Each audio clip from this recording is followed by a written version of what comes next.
지난 3일간 평안하셨습니까?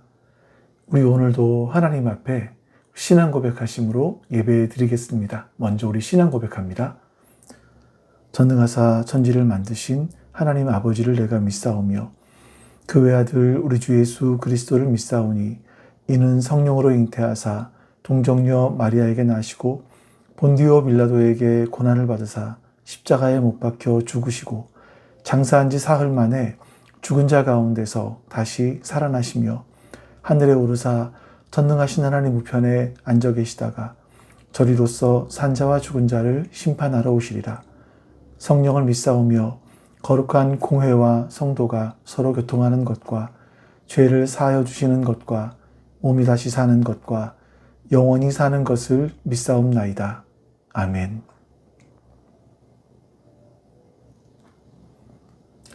네, 우리 이제 같이 하나님을 찬송하겠습니다.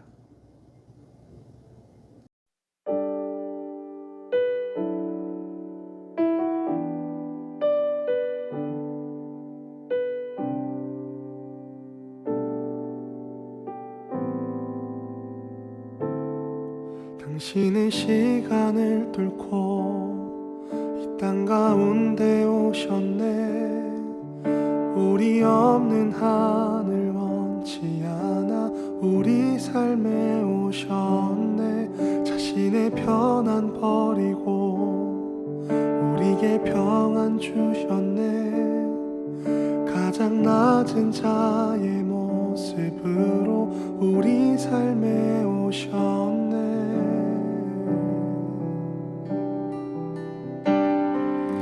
하나님 우리와 영원히 함께 하시네. 꿈 없는 우리에게 그 나라 보여주시네. 연약한 자들의 친구가 되어주시고 힘없는 우리의 인생을 위로하시네.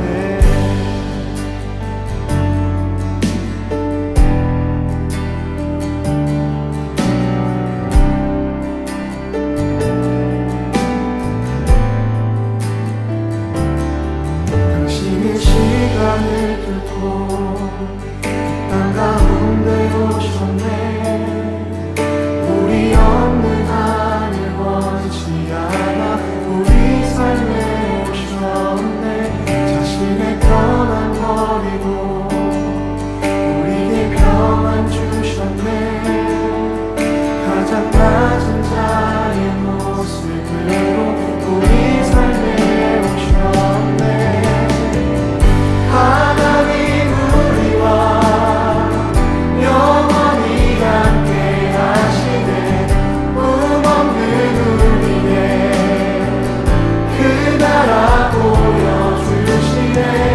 연약한 자들의 친구가 되어주시고 힘없는 우리의 인생을 위로하시네.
우리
아버지 사랑 내가 노래해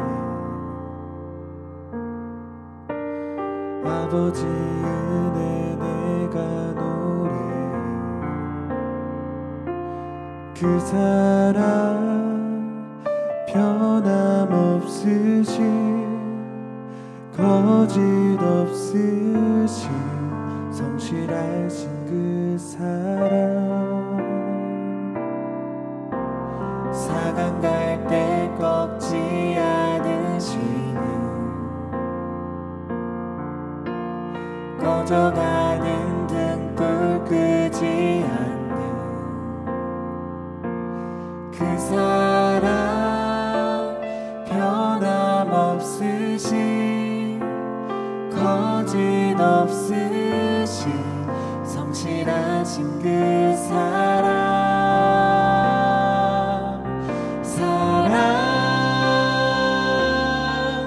그 사랑 날 위해 죽으신 날 위해 다시 사신 예수 그리스도 다시 오실 그 사랑 죽음도 생명도 천사도 하늘의 어떤 권세도 끊을 수 없는 영원한 그 사랑 예수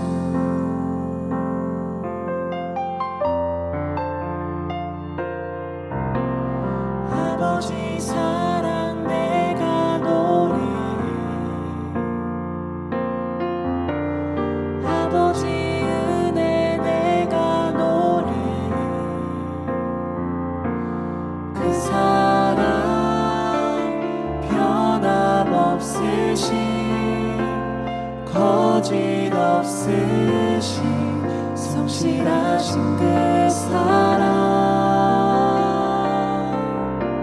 사강 갈 때 꺾지 않으시는 꺼져가는 등불 끄지 않는 그 사랑 변함없으신 거짓 없으신 성실하신 그 사랑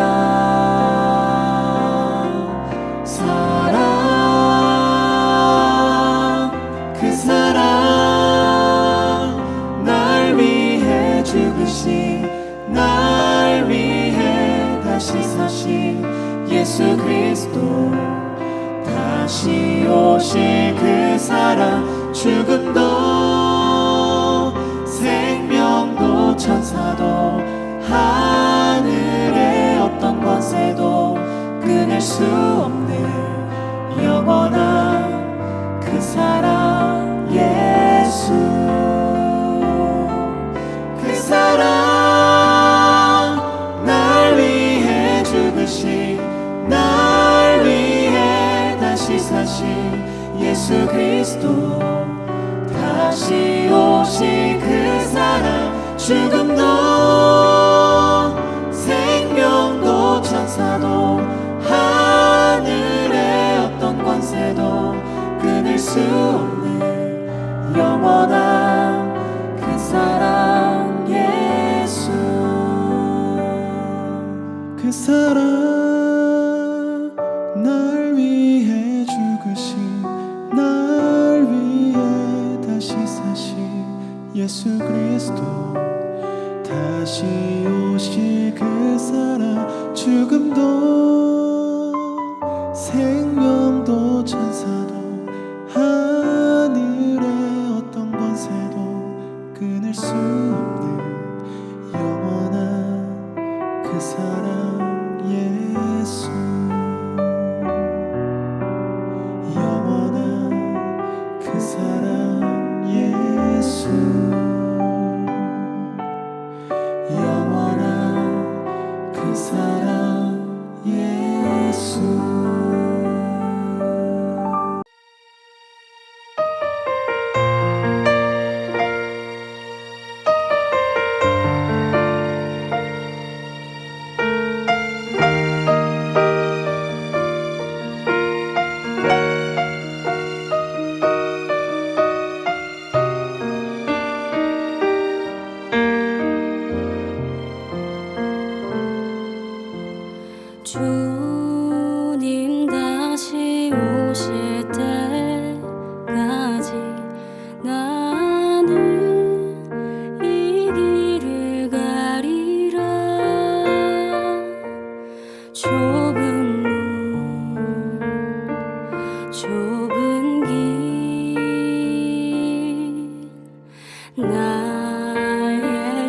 십자가 지고 나의 가는 이 길 끝에서 나는 주님을 보리라. 영광의 내 주님 나를 맞아주시리. 주님 다시 오실 때까지 나는 일어나 달려가리라. 주의 영광 온 땅 덮을 때 나는 일어나 노래하리. 내 사모하는 주님 온 세상 구주시라. 내 사모하는 주님 영광의 왕이시라.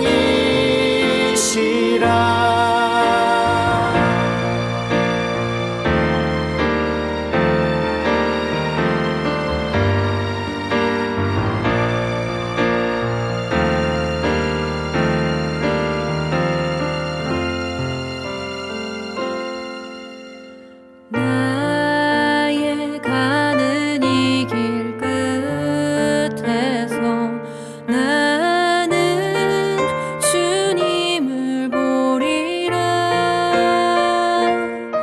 영광의 내 주님 나를 맞아주시리.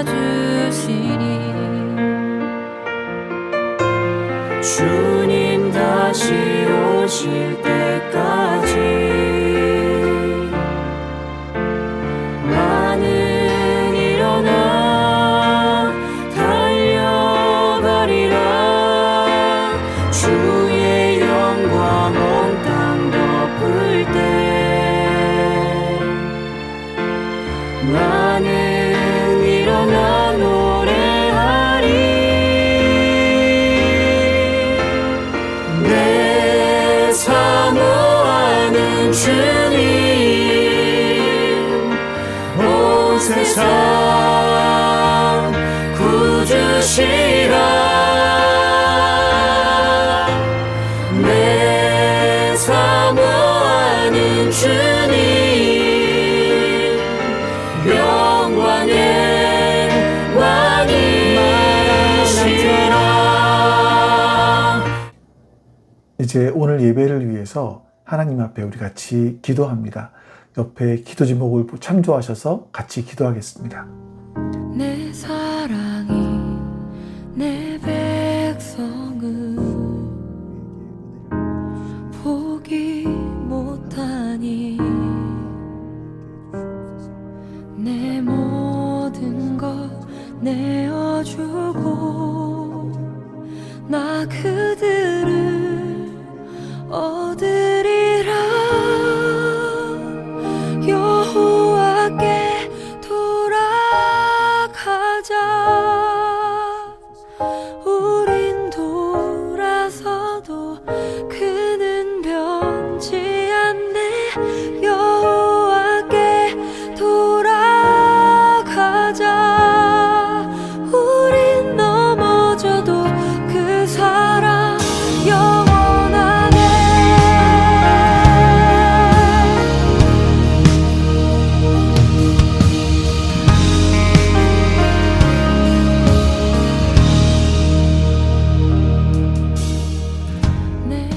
아버지 하나님, 오늘도 하나님 앞에 예배드릴 수 있는 은혜를 주셔서 감사합니다.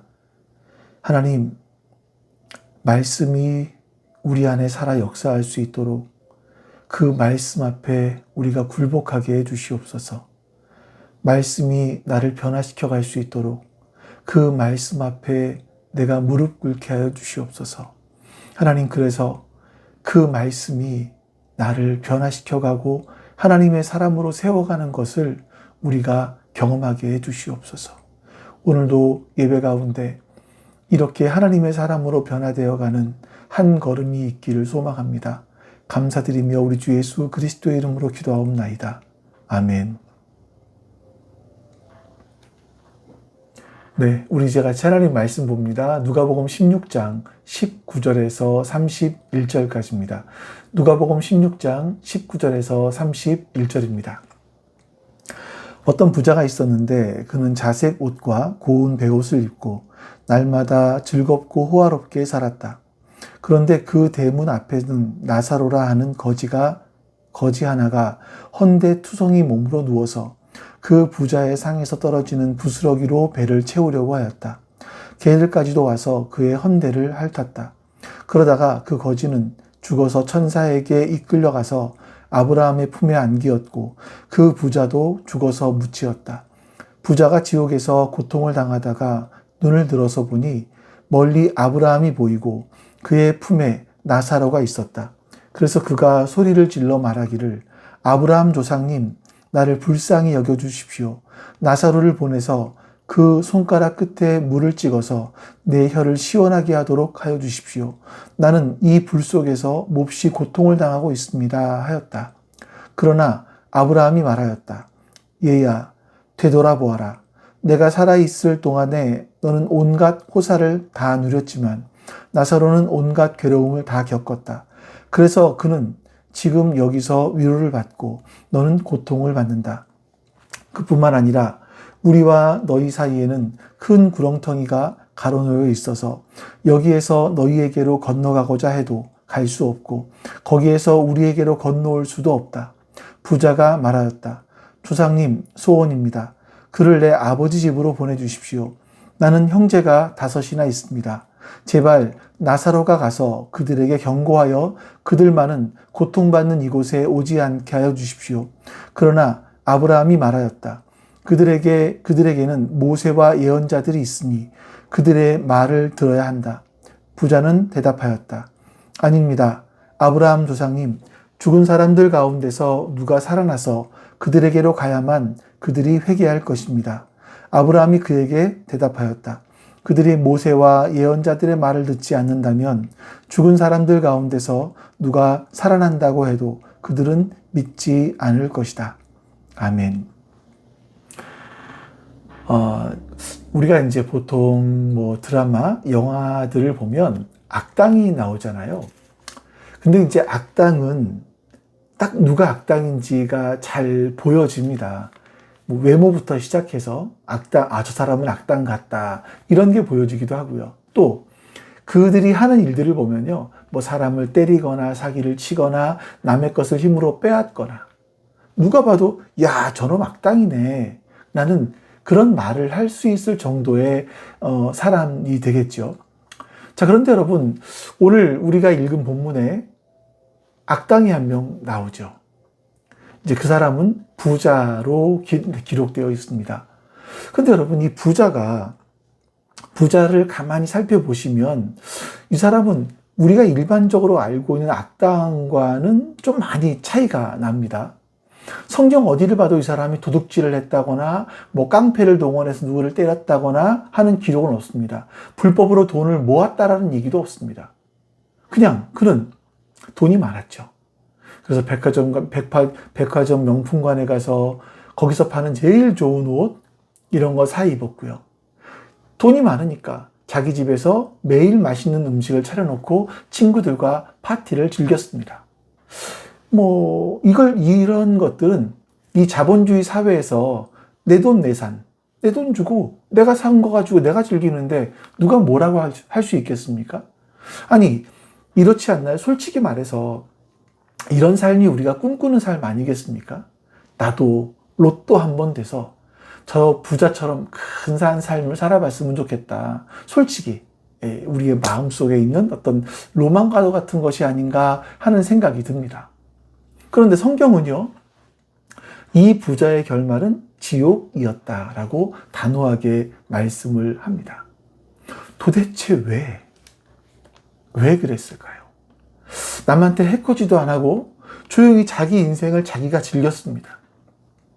이게 무슨 죄가 될 수 있을까요? 자, 오늘 말씀은요, 바로 여기서 우리가 시작을 해야만 합니다.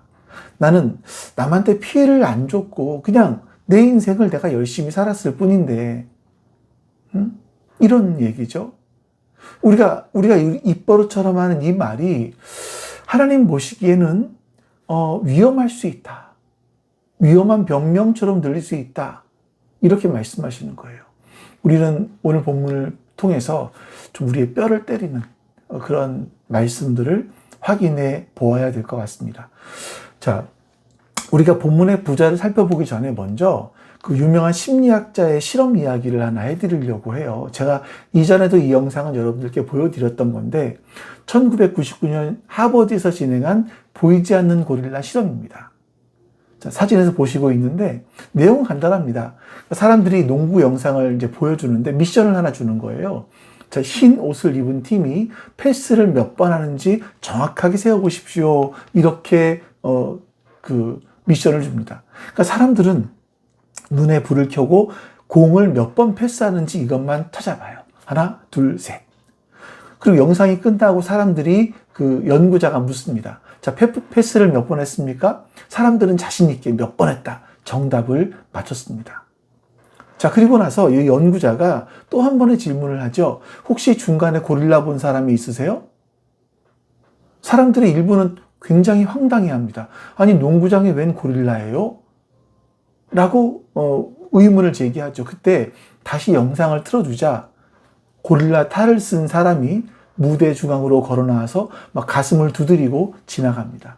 무려 9초 동안이란 말이죠.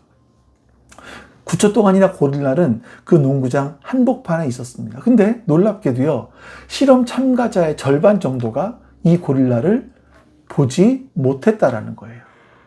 눈이 나빠서가 아니고요, 시력은 멀쩡했지만 딱 하나, 공의 개수를 세기 위해서 여기에 너무나 몰두한 나머지 내가 패스하는 데 집중한 나머지 고릴라의 정보는 지워버린 겁니다. 이것을 심리학적인 용어로 무주의 맹시라고 한대요.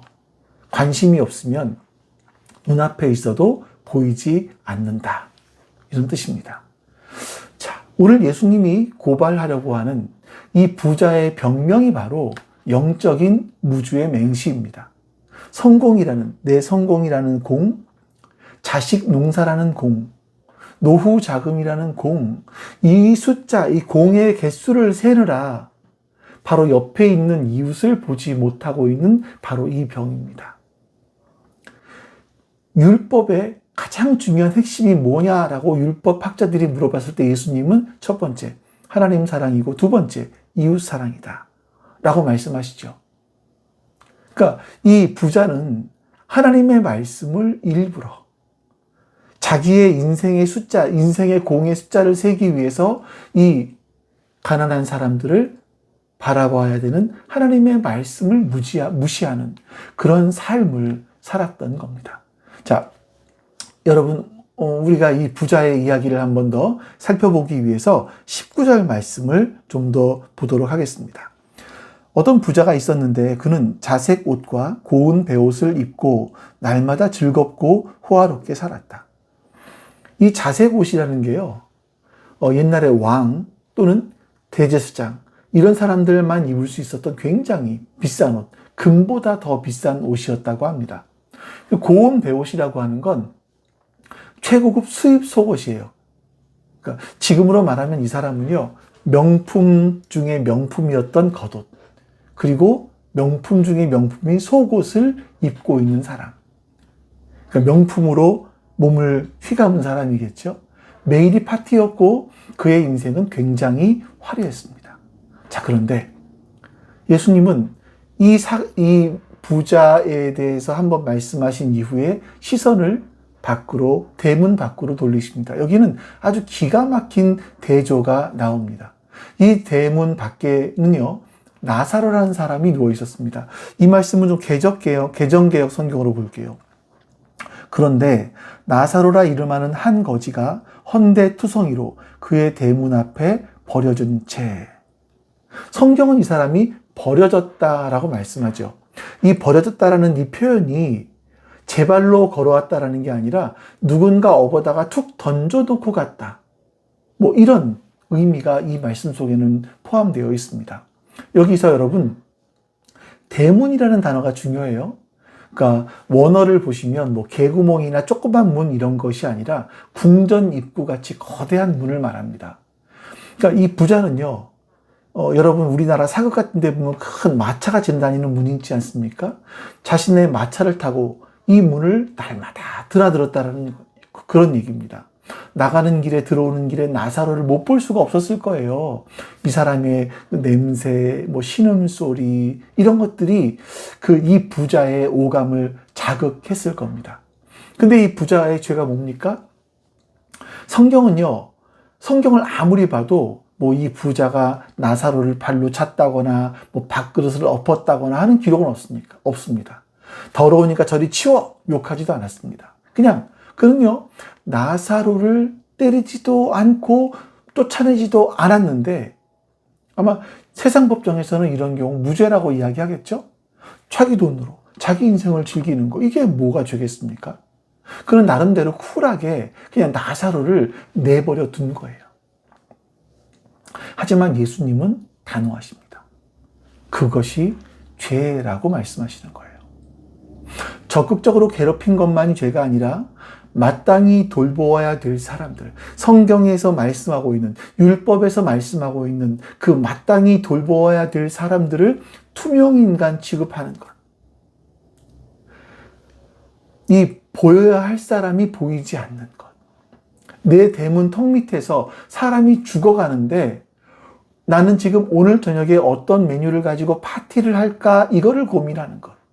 이것이 바로 성경에서 말씀하고 있는 무서운 죄, 무관심의 죄라고 말씀하시는 겁니다. 여러분, 사랑의 반대는요, 미움이 아니에요. 무관심이죠. 나사로를 미워했다면 차라리 낫습니다. 최소한 그를 사람으로 대접했다라는 것, 대했다라는 거잖아요. 하지만 부자는요, 그저 대문 옆에 있는 어떤 장식품, 풍경의 일부로밖에는 보이지 않았던 겁니다. 이건 명백한 인격 살인이라고 보여지는 거예요. 여러분, 이런 말씀이 남의 이야기입니까? 나는 부자가 아니니까 다행이다 싶으신가요? 아닙니다. 오늘날 우리의 대문은 뭘까요? 저는 아파트가 현대판 대문이 아닌가 하는 생각이 듭니다. 제가 예전에 길을 걸어가다가 어떤 아파트를 봤어요. 거기는 주차장으로 들어가는 길만 차단 봉이 하나 있고, 그 아파트 안으로 들어가는 길은 다 경비실들을 통해서 들어가는 그런 구조로 되어 있더라고요. 경비실을 통해서 들어가도 또 아마 그 내부에는 그 아파트 안으로 들어가기 위해서는 또 비밀번호를 누르는 그런 일들이 있어야 될 겁니다. 바로 이 아파트는요, 외부와 완벽하게 차단된 어떤 성처럼 보였습니다. 이름도 캐슬이었고요. 제 옆집에 누가 사는지 모릅니다. 엘리베이터에서 마주쳐도 어색하게 서로 핸드폰만 쳐다봅니다. 내 공간, 내 가족의 안락함, 이게 최우선이었던 거죠. 자, 우리의 스마트폰이야말로 가장 안락한 요새가 아닌가 하는 생각이 들기도 해요. 이 작은 기계를 들고 있다 보면 내가 좋아하는 것만 그건 보여줍니다. 알고리즘이라고 하죠. 그래서 알고리즘은요, 내가 관심이 없는 것, 내가 불편한 거, 이런 건 안 보여줘요. 그냥 내 관심사만 보여줍니다. 내 관심 밖에 있는 뭐 가난한 사람들, 아픈 사람들, 불편한 이웃들의 이야기는 그냥 눈앞에서 싹 치워줍니다. 우리는 그 안에서 연예인 걱정을 해요. 하지만 내 주변의 독거노인이나 끼니를 걱정하는 사람들의 걱정은 안 합니다. 내가 좋아하는 맛집 리뷰는 보지만 굶주린 아이들의 기사는 그냥 스크롤하면 넘겨버립니다. 여러분, 우리는 악한 사람이 아니에요. 단지 내 성공, 내 가족의 행복, 이 공의 패스 숫자를 세기 위해서 정신이 다 팔려 있었기 때문에 우리 곁에 지나가는 수많은 나사로, 이 나사로라는 고릴라는 지워버린 채 우리가 삶을 살아가고 있는 것이죠. 근데 여러분, 두려운 게 뭔지 아십니까? 이 부자가 쌓아 올린 이 무관심의 벽돌들이 죽음 이후에는 영원히 무너뜨릴 수 없는 거대한 감옥이 된다는 사실입니다. 부자는요, 자기가 성공했다라고 믿었지만 실상 사실은 매일매일 지옥을 예약하고 있었던 거예요. 여러분, 모든 인생에서는 반드시 커튼이 내려오는 순간이 존재합니다. 찾아오죠. 우리 22절 말씀을 보겠습니다. 그러다가 그 거지는 죽어서 천사들에게 이끌려가서 아브라함의 품에 안기었고 그 부자도 죽어서 묻히었다. 자, 성경은 이 두 사람의 죽음을 아주 묘하게 대조를 합니다. 부자는 죽어서 묻혔다라고 기록하죠. 이 묻혔다라는 말씀이 뭐냐면 장례식을 했다라는 뜻이거든요. 그러니까 성대한 장례식을 이 사람은 했을 겁니다. 이 지역에 있는 유명 인사들이 다 줄을 이어서 찾아왔을 것이고요. 비싼 향유 냄새가 진동했을 겁니다. 그리고 그 무덤 앞에는 커다란 묘비가 세워졌을 수도 있겠죠.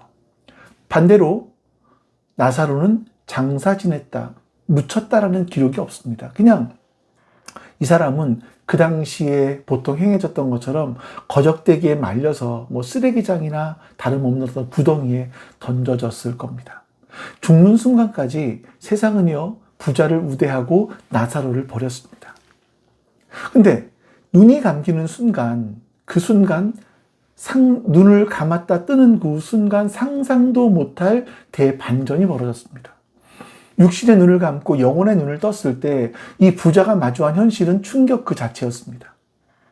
자기는 지금 뜨거운 불꽃 속에서 고통당하고 있었고요. 그렇게 하찮게 여기던 나사로는 영광스러운 아브라함의 품에 안겨 있었다라고 성경은 기록하는 거죠. 여기서 아브라함이 부자에게 건네는 말이 참 서늘합니다. 25절. 그러나 아브라함이 말하였다. 얘야, 되돌아보아라. 내가 살아있을 동안에 너는 온갖 호사를 다 누렸지만 나사로는 온갖 괴로움을 다 겪었다. 그래서 그는 지금 여기서 위로를 받고 너는 고통을 받는다. 여기서 여러분, 받았다라는 단어가 굉장히 중요합니다. 이건 상업적인 단어예요. 쉽게 말하면 영수증 처리가 끝났다. 지불이 완료되었다라는 뜻입니다. 하나님께서 이렇게 말씀하시는 것과 같아요. 너 세상에서 돈 많다고 떵떵거렸지, 사람들에게 대접받고 칭찬받았지, 그때 너는 너의 상을 이미 다 당겨서 받은 거야. 너의 인생의 영수증은 거기서 정산이 끝났어. 그러니 여기 영원한 나라에서 네 명의로 된 잔고는 이제 단 한 푼도 없다 말씀하시는 겁니다. 여러분, 이거 정말 무서운 말 아닙니까? 우리가 이 땅에서 누리는 안락함이 하나님의 복인 줄 알았어요. 근데 그게 어쩌면 내 영혼의 분깃을 미리 까먹고 있는 것일 수도 있다라는 경고를 하나님께서 하고 계신 거예요. 하지만 오늘 본문에서 우리가 진짜 주목해야 될 것은 지옥의 물이 아닙니다. 바로 부자의 태도예요. 지옥에 떨어진 부자가 아브라함에게 뭐라고 요청을 하는지 보십시오. 24절입니다. 그래서 그가 소리를 질러 말하기를 아브라함 조상님, 나를 불쌍히 여겨주십시오. 나사로를 보내서 그 손가락 끝에 물을 찍어서 내 혀를 시원하게 하도록 하여 주십시오. 나는 이 불 속에서 몹시 고통을 당하고 있습니다 하였다. 여러분, 이 장면에서 좀 이상한 점을 발견하지 못하셨습니까? 부자는 지금 지옥 불 속에 있단 말이죠. 지금 자존심이고 뭐고 다 버려야 될 상황입니다. 그런데 여전히 나사로에게 직접 말하지 않습니다. 나사로야, 내가 살아생전에 너무 심했지, 미안하다. 나 좀 도와줄래? 이렇게 말하는 게 정상처럼 보여져요. 그런데 그는 나사로를 쳐다보지도 않고 아브라함에게 말을 하는 겁니다. 나사로를 시켜서 물 좀 가져오라고 하세요. 여러분, 기가 막히지 않습니까? 세상에 있을 때 나사로는 자기 집 대문 앞에 거지였습니다. 근데 지옥에 와서도 부자의 눈에 보기에는 나사로는 여전히 사람 취급할 존재가 아니라고 생각을 했던 겁니다. 나와 대화를 섞을 만한 그런 존재가 아니라고 생각을 했던 겁니다. C.S. 루이스가 이렇게 말을 했어요. 지옥에 대해서.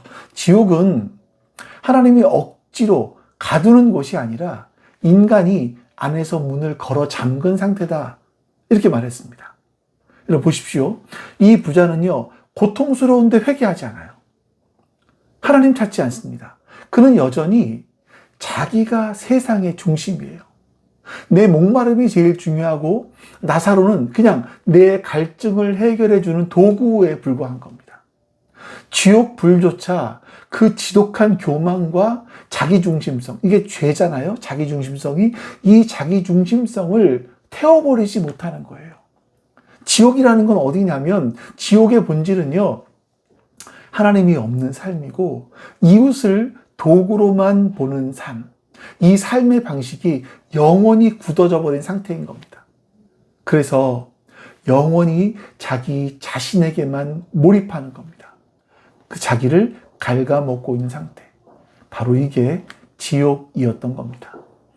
여러분, 아브라함은 이런 부자에게 아주 굉장히 절망적인 선언을 합니다. 우리 26절 말씀 보겠습니다. 그뿐만 아니라 우리와 너희 사이에는 큰 구렁텅이가 가로놓여 있어서 여기에서 너희에게로 건너가고자 해도 갈 수 없고 거기에서 우리에게로 건너올 수도 없다. 여러분, 이 구렁텅이는 언제 생겼습니까? 하나님께서 부자가 얄미워서 죽은 다음에 땅을 파놓으신 걸까요? 아니죠. 이 구렁텅이는요, 부자가 살아있을 때 매일매일 조금씩 파들어간 곳입니다. 화려한 대문을 드나들며 나사로를 못 본 척 하는 것, 그 매일의 무관심, 나는 너와 급이 달라, 나는 너와 대화를 섞을 수 없어, 너는 나와 다른 존재야 라고 가난한 사람들과 선을 그었던 그 차별의식, 내 배부름에 취해서 하나님의 말씀이 분명히 말씀하고 있지만 이웃의 굶주림을 외면했던 그 이기심, 이것들이 하루하루 쌓여서 결국 죽음 이후에는 도저히 건널 수 없는 영원한 협곡이 되어버린 겁니다. 자, 우리는 흔히 죽으면 다 알게 되겠지, 그때 가서 빌면 되지, 이런 생각을 합니다. 천만의 말씀이에요. 오늘 본문은 분명하게 아주 차갑게 말합니다. 살아서 좁히지 않은 거리는 죽어서 절대 건널 수 없습니다. 우리가 이 땅에서 성경에 있는 말씀을 근거로, 이웃을 사랑하라는 그 말씀을 근거로 이웃을 향한 우리의 마음의 다리를 놓지 않는 사람은요, 저 세상에서 하나님께로 가는 다리도 만날 수가 없습니다. 여러분이 지금 누군가를 향해 짓고 있는 그 무관심한 표정, 바로 여러분의 그 표정이 여러분이 영원히 갇히게 될 감옥의 벽돌이라고 말할 수도 있습니다. 자, 이제 부자가 다급해져요. 자기에게 희망이 없다라는 걸 깨달았습니다. 그래서 남아있는 형제들을 걱정하기 시작을 해요. 27절, 28절. 부자가 말하였다. 주상님, 소원입니다. 그를 내 아버지 집으로 보내주십시오. 나는 형제가 5이나 있습니다. 제발 나사로가 가서 그들에게 경고하여 그들만은 고통받는 이곳에 오지 않게 하여 주십시오. 이렇게 이제 간청을 하는 거죠. 그의 논리는 이렇습니다. 죽은 나사로가 살아서 돌아오면 그 기적을 보고 형제들이 깜짝 놀라서 회개할 겁니다. 이런 거예요. 자, 이건 오늘날 우리가 가진 착각입니다. 우리는 종종 이런 핑계를 대거든요. 하나님, 저에게 어떤 확실한 기적 한 번만 보여주시면, 내가 로또가 당첨되게 해주시면, 어떤 꿈이 나타나든지, 뭔가 초자연적인 사인을 하나 보여주시면 제가 진짜로 믿고 하나님께 헌신할게요. 우리가 믿음이 없는 이유가 하나님이 보여주신 증거가 없기 때문이다 라고 우리는 말을 합니다. 확실한 한 번의 증거, 이거가 있으면 내 삶은 변할 수 있다, 이렇게 얘기하는 거죠. 하지만 여러분, 아브라함의 대답은요, 분명하고 냉정합니다. 31절, 아브라함이 그에게 대답하였다. 그들이 모세와 예언자들의 말을 듣지 않는다면 죽은 사람들 가운데서 누가 살아난다고 해도 그들은 믿지 않을 것이다. 여러분, 이게 무슨 말이냐면 이미 너희 손에 들려있는 이 성경 말씀, 이웃을 사랑하라, 너무나 뻔하죠. 너무나 익숙하죠. 근데 그 하나님의 말씀에도 반응하지 않는 사람은요, 귀신으로 사람이 나타나도 절대 안 변한다라는 겁니다. 처음에는 놀라서 벌벌 떨 수 있습니다. 하지만 3일만 지나면 내가 헛것봤나? 그냥 우연이겠지 하면서 다시 자기의 욕망의 길을 쫓아갑니다. 이게 죄된 인간의 본성이라는 거예요. 여러분, 믿음은요, 우리 눈의 문제가 아니라 우리의 귀와 우리의 마음의 문제입니다. 부자가 지옥에 간 건 기적을 못 봐서가 아닙니다. 매일 대문 앞에서 하나님의 말씀이 보여지는, 이웃을 사랑하라, 이걸 실천하라고 말씀하시는 그 증거들이 바로 대문 앞에 있었어요. 나사로가. 근데 이 부자는 그 말씀에 귀를 막은 거죠. 그럼 여러분, 이 절망적인 구렁텅이 앞에서 이 지독한 인간의 죄성, 자기중심성, 여기에 갇혀있는 우리가 도대체 어떻게 해야 됩니까? 어떤 삶을 살아야 되죠? 자, 아까 부자가 죽은 나사로를 살려 보내주시면 내 형제들이 믿을 겁니다 라고 했습니다. 그리고 아브라함은, 아니, 말씀 안 듣는 사람은 기적을 봐도 듣지 않는다, 변하지 않는다라고 거절을 합니다. 여러분, 이게 그냥 비유 속의 이야기가 아니에요. 예수님은 빈말을 하신 것이 아니라 이건 소름 끼치는 예언이었었습니다. 실제로 나사로라는 이름을 가진 사람이 죽었다가 무덤에서 걸어 나오는 사건이 벌어지죠. 요한복음 11장에 바로 베다니의 나사로 사건입니다. 진짜로 죽은 사람이 살아 돌아왔습니다. 기적이 일어났습니다.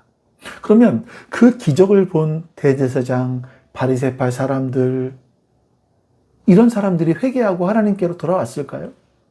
천만의 말씀입니다. 요한복음 12장에 보면 굉장히 특이한 말씀이 기록되어 있어요. 그래서 대제사장들은 나사로도 죽이려고 모의하였다. 여러분 보십시오. 그들은 기적을 보고 믿은 게 아니라 오히려 그 기적의 증거인 나사로를 죽여버리겠다라고 말을 하는 거예요. 여러분, 인간의 완악함, 인간의 죄성이 이렇습니다. 말씀에 순종할 마음이 없는 사람에게 기적은요, 구원의 도구가 아니라 자신들의 악함을 증명하는 심판의 도구가 될 뿐이에요. 그러니 여러분, 하나님께 기적 한번 보여주십시오. 이런 기도는요, 이제 그만하십시오. 우리에게 필요한 건 더 큰 기적이 아니라 이미 우리 손에 들려있는 이 오래된 성경책, 이 말씀 앞에 내가 무릎을 꿇을 수 있게 되는 거예요. 강단에 선포되는 그 말씀이 내 가슴을 찌를 때 그냥 아프다고 도망가지 않고, 주님, 내가 바로 이 말씀 앞에 죄인입니다, 이렇게 고백하는 것. 그것이 죽은 자가 살아나는 것보다 더 위대한 기적인 겁니다. 자, 이제 우리 말씀을 정리해 보겠습니다. 구원받은 우리는요, 이제 어떻게 살아야 됩니까? 여전히 내 아파트 담장만 높이 쌓으며 살아야 될까요? 20세기의 성자라 불렸던 알버트 슈바이처 박사는 여러분들이 다 아실 겁니다. 이 사람은 그 세 가지 정도의 타이틀이 있어요. 첫 번째는 당대 최고의 신학자였다. 두 번째는 철학자였다. 세 번째는 음악가였다. 그러니까 사실 이 슈바이처는 명예와 부를 다 가진 사람이었습니다. 말 그대로 자색옷을 입은 성공한 인생이었죠. 근데 어느 날 그가 누가복음 16장 말씀을 읽다가 큰 충격을 받아요. 아프리카의 비참한 의료 현실에 대한 기사를 읽고 나서 일기장에 이렇게 씁니다. 제가 좀 읽어드릴게요. 우리가 바로 부자다. 의술과 문명이라는 자색 옷을 입은 우리가 병들어 죽어가는 저들을 모른 척 한다면 우리도 결국 그 부자와 같은 운명을 맞을 것이다. 주변의 사람들은 다 말렸습니다. 거기 안 가도 하나님 일할 수 있다. 이건 미친 짓이다 라고 했습니다. 하지만 슈바이처는 짐을 싸면서 이렇게 말합니다. 부자는 나사로에게 아무것도 하지 않았다. 그러나 개들은 와서 그 헌대를 핥아주었다. 나는 저 불쌍한 나사로들의 상처를 핥아주는 개라도 되기 위해 아프리카로 간다. 여러분, 오해하지 마십시오. 저는 여러분들에게 다 직장 그만두시고 다 접고 아프리카 선교사로 나가라 이렇게 말씀드리는 게 아니에요. 슈바이처처럼 의사가 되라 이렇게 말씀드리는 것도 아닙니다. 다만 주님께서 오늘 우리에게 묻고 계시는 게 있습니다. 지금 너의 대문 앞에 있는 나사로는 누구니? 여러분의 나사로는 멀리 있지 않습니다. 어쩌면 그런 나사로는요, 명절에 찾아오는 사람 하나도 없는 곰팡이 핀 방에서 홀로 지내는 우리 동네 독거노인일 수도 있고요. 어쩌면 매일 우리 집 앞에 택배 상자를 놓고 가는 기사님일 수도 있고, 식당 구석에서 서툰 그 한국말로 주문을 받고 있는 외국인 노동자일 수도 있습니다. 아니, 어쩌면 한 지붕 안에 살면서 따뜻한 한 끼 밥, 눈 한 번 맞춰주지 않는, 그래서 마음의 헌대가 깊어진 우리의 가족일 수도 있습니다. 자, 우리는 여러분, 그동안 너무나 바쁘다는 핑계로 그들 사이에 무관심의 구렁텅이를 파고 있었습니다. 아유, 나는 로또가 되면 기부할 거예요. 이 주식이 되면 기부할 거예요. 아닙니다. 여러분, 속지 마십시오. 오늘 내 지갑 열어서 커피 한 잔 안 사는 사람은요, 로또가 돼도 절대 안 삽니다. 오늘 수고하십니다 라고 말 한마디 못 건네는 사람은요, 천사가 나타나도 안 변합니다. 여러분, 지금이 기회인 거예요. 아직 우리에게 생명이 붙어있는 지금, 아직 우리 대문 앞에 나사로가 머물러 있는 지금, 그리고 무엇보다 우리 손에 이 말씀이 들려있는 이 지금이 기회라는 겁니다. 내일 집을 나서면서 마주칠 그 작은 나사로에게 여러분의 따뜻한 눈빛을 한번 보내주십시오. 여러분의 그 작은 눈맞춤, 따뜻한 말 한마디가 누군가에게는 지옥 같은 삶을 건너게 하는 생명의 다리가 될 것입니다. 담을 쌓는 자는 갇히지만 다리를 놓는 자는 그 다리를 통해서 하나님께로 나아갈 것입니다. 남은 한 주간 이 무관심의 담을 허물고 사랑의 다리를 놓는 저와 여러분이 될 수 있기를 주님의 이름으로 축원합니다.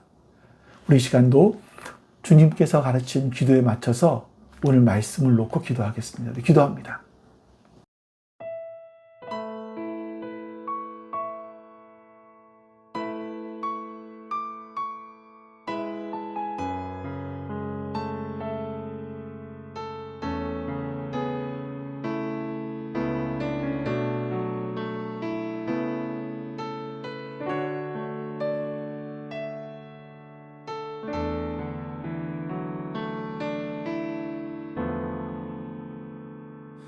나의 백성이 다 겸비하여 내게 기도하며 나의 얼굴을 구하여서 그 악한 길 떠나며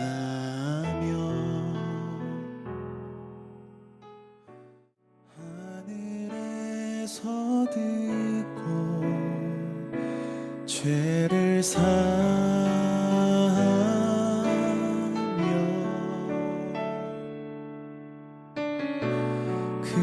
그들의 땅을 고치리라.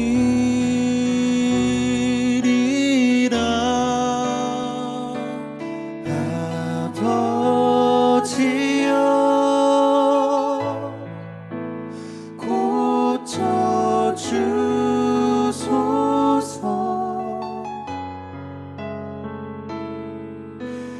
이 나라 주의 것 되게 하소서.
아버지 하나님 감사합니다.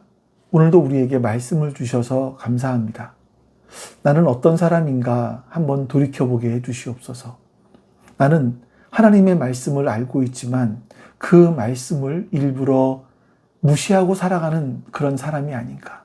나를 위해서. 내가 세워놓은, 내가 쌓아놓은 그 성을 지키기 위해서 하나님의 말씀을 무시하며 살아가는 사람은 아니었나 돌아보게 해주시옵소서. 그 성 밖에 있는 작은 나사로들을 그냥 무시하면서 내 눈길 한번 두지 않고 살아가는 그런 사람은 아니었나 돌아보게 해주시옵소서. 하나님, 저의 삶이 하나님의 말씀을 기억하고 하나님의 말씀을 이 땅에서 실현해내며 예수님께서 회복하시기 원하셨던 이 세상을 우리도 같이 회복해 나가는 그런 우리가 될 수 있게 해주시옵소서. 감사드리며 우리 주 예수 그리스도의 이름으로 기도하옵나이다. 아멘. 하늘에 계신 우리 아버지여, 이름이 거룩히 여김을 받으시오며 나라가 임하시오며 뜻이 하늘에서 이루어진 것 같이 땅에서도 이루어지이다. 오늘 우리에게 일용할 양식을 주시옵고 우리가 우리에게 죄 지은 자를 사하여 준 것 같이 우리 죄를 사하여 주시옵고 우리를 시험에 들게 하지 마시옵고 다만 악에서 구하시옵소서. 나라와 권세와 영광이 아버지께 영원히 있사옵나이다. 아멘.